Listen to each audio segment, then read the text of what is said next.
The nation of Japan has officially upheld a ban on same-sex marriage in a stunning defeat for woke activists. We're going to look at the ban. We're going to see the pressure that Japan has been under to redefine marriage, and stick me to the very end of this video when I'll show you precisely why Japan remains so absolutely unwoke. You are not gonna want to miss this. Greetings, patriots all across the globe. Dr. Steve here. Great to be with you as always. I am your Patriot Professor at your service. So if you haven't already done so, you know what to do. Make sure to smack that bell and subscribe button. Also, make sure to click on that link below and get you some of this, right? Freedom isn't free. We got some of the best Patriot gear out there. It's a great way to both support this channel and spread Patriot hope far and wide. These designs are punchy and fun, but they're not going to last for long. So make sure to grab one for yourself and for the Patriots in your life.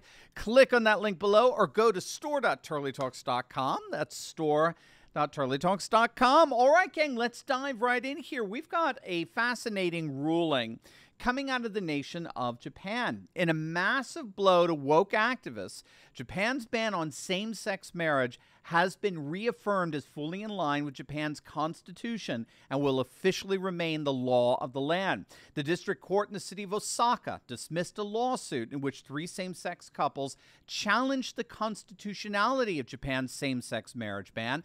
The lawsuits were part of a number of suits filed against the government in 5 major cities, including Tokyo, Nagoya, Sapporo, Fukuoka, and of course, Osaka. And it looked like Japan's ban on same-sex marriage might in fact get overturned because last year the Sapporo court declared the ban unconstitutional. It was claimed that it violated Article 24 in Japan's constitution, which is Japan's freedom of marriage provision. But that ruling has been shut down by the latest to come out of Osaka, where the judge there declared that Article 24 applies only to heterosexual couples. This is from the AP. Quote, Judge Fumi Doi said marriage for heterosexual couples is a system established by society to protect a relationship between men and women who bear and raise children, and that ways to protect same-sex relationships are still undergoing public debate, close quote. And that's key here, because Japan does in fact provide what are called non-legally binding partnership certifications for same-sex couples. They've been doing that since 2015, beginning with Tokyo's Shibuya district. So Japan, at least to some extent, is trying to accommodate same-sex couples so that they can share in legal protections and provisions for, mutual inheritances and the like. Now, this ruling, of course, comes on the heels of the bombshell ruling by an international swimming federation that just banned transgender athletes from competing in women's sports. As you know, we did a video on this over the weekend. The swimming world's international governing body, known as FINA, decisively ruled that post-pubescent biological males are banned without exception from competing in women's swimming competition. The issue of biological males who identify as females competing in women's sports, of course, came to the fore most recently with the transgender swimmer Leah Thomas. Thomas recently made headlines by becoming the first openly transgender athlete to win a Division I national championship, beating out Emma Wyatt, who was, ironically, a silver medalist at the Tokyo Olympics last year. And, of course, this brought to the fore the whole notion of whether any of this was fair to the women athletes who put in so much time and sacrifice in their training. Well, as of this past weekend, FINA made the definitive judgment that it most emphatically was not fair, ruling that any and all transgender athletes who have gone through puberty as males are officially banned from women's swimming competitions. You can check out the video I did on that ruling and what it means for sports and society. I'll make sure to link it down below for you to watch after this video. So on the heels of that ruling, we now have the nation Japan reaffirming their ban on same-sex marriage.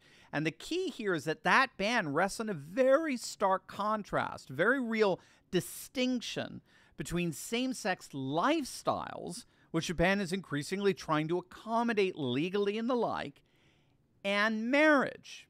You see, for the Japanese, as well as, frankly, in most nations throughout the world, there is a massive gap between legally accommodating same-sex couples on the one hand and redefining marriage on the other. And this is so key, I think, to understand in terms of what's going on here.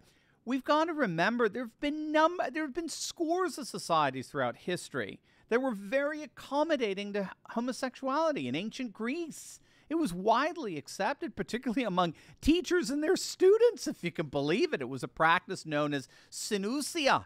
Plato writes about it very favorably in his Symposium. But here's the key. While same-sex relationships were widely accepted in ancient Greece, they were never equated with marriage. In fact, I think it bears underlining here, no society in human history that's been accepting and tolerant and has made room for same-sex relationships, not one of those societies has ever equated same-sex relationships with marriage. And Japan, being a traditional society, maintains that distinction. What we have to understand is that historically speaking, the family wasn't just any institution in society. The family was the very foundation of society, such that as the family went, so does society. And it wasn't just the family, it was faith institutions, its communities and the like. These were considered traditionally the bedrock of civilization. And there's a profound reasoning behind that. Family relationships teach us that we are morally obligated to people and to places and to an inheritance that we did not choose for ourselves, but instead they chose us. It's the family more than any other institution. It's the family where we learn how to fulfill true moral obligations to others that we didn't choose, but that chose us. And historically, that taught the virtues of humility and fidelity and trustworthiness and accountability. But that's not how liberal globalist societies see the family. They redefine the family as merely just another lifestyle choice and nothing more. And the key to lifestyle choices is just that. Lifestyle choices exercise no moral obligations apart from that which sovereign individuals choose to impose upon themselves. And so in a modern liberal world, the marriage is nothing more than just another social contract. That's it. It has no other significance.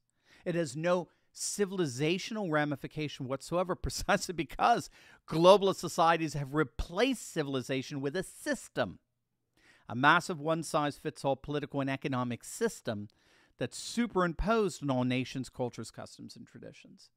And Japan has been under enormous pressure to buckle to that system. Right before the Tokyo Olympics, even during them, there was a full court press by Western nations to get Japan to redefine marriage in accordance with secular liberal norms. But unfortunately for woke activists, it was all for naught. It looks like Japan's 1,000-year traditions don't bend as easily as leftists have hoped. And for now, marriage in Japan remains as it always was, the foundation for a moral and virtuous society. Now, before we go, you will definitely want to check out the latest video I uploaded on Leah Thomas being officially banned from women's swimming. You're not going to want to miss it, so make sure to click on that link, and I'll see you over there. God bless.